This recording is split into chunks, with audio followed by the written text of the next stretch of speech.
Hey guys, Dr. Sandal here. Today I want to talk about blue light. Blue light is something that really doesn't receive enough attention. Hopefully you guys have all heard about blue light and the effects it can have on the human body.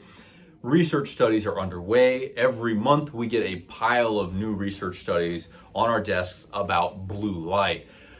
One of the things that I think is really unusual about blue light is that for something that is so ubiquitous, it has such a dramatic, now demonstrable and testable effect on the human body. We, of course, enjoy having artificial light. It lets us get a lot done. We need our computers and our screens to do all sorts of stuff and be productive. But at the same time, it turns out we're paying a dramatic cost for the damn thing. What do we do about that? Well, I'd like to talk a little bit about the pros and cons of blue light today, and maybe come into a little bit of synthesis about how we should live our lives given all of that. So, blue light is a particular spectrum of light that happens to be produced by the sun. It also is produced by most of our artificial lights. This is in contrast to red light, which is a much dimmer perceived light. It's not literally dimmer, but we perceive it as dimmer. It is something that we associate with a crackling fire light. And the reason that we perceive this differently is because it has different biological effects. It might literally be as bright, but to us it's dimmer. Well, why is that? Because red light to humans is relaxing. Blue light to humans is stimulating. When we get on our screens, we want it to be bright so that we can engage with it. And so we oftentimes engineer screens with blue light in a lot of quantity. One of the unintended side effects of that is therefore every time we look at a screen, our brain thinks that we're looking towards the sun. Now, this is fine at 8 a.m. It's great at noon. It's good at 2 p.m. Starts to not be the right message around 5.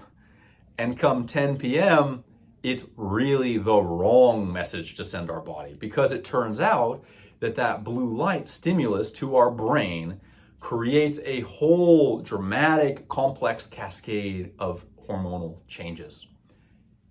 If all of a sudden the sun is up at midnight, our body freaks out. Now, I assume it probably would have to if that suddenly started happening routinely. Now, basically, if we're using an artificial screen in the evening, that happens. And the body goes, whoa, hey, is it noon? Okay, let me start building noon hormones and doing noon processes. Now, obviously, we're going to be trying to sleep around that period of time. So one of people's entry points into thinking about blue light is sleep quality.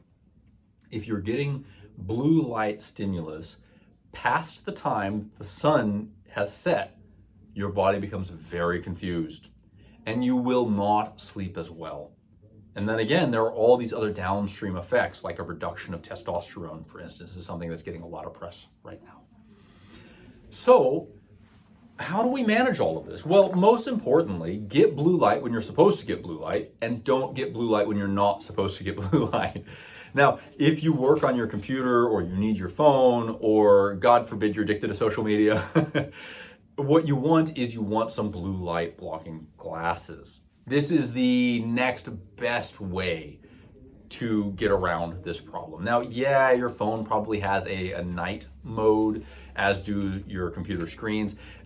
They're not perfect. They're not great. Ideally, you are getting none of that bright sun signal when the sun's not up. So unless you're setting that to max and you have the iron will discipline to not change it, rather than relying on your device, I would highly recommend getting some blue light blocking glasses. 99% blue light blocking glasses. You'll know you have the right stuff because they're orange.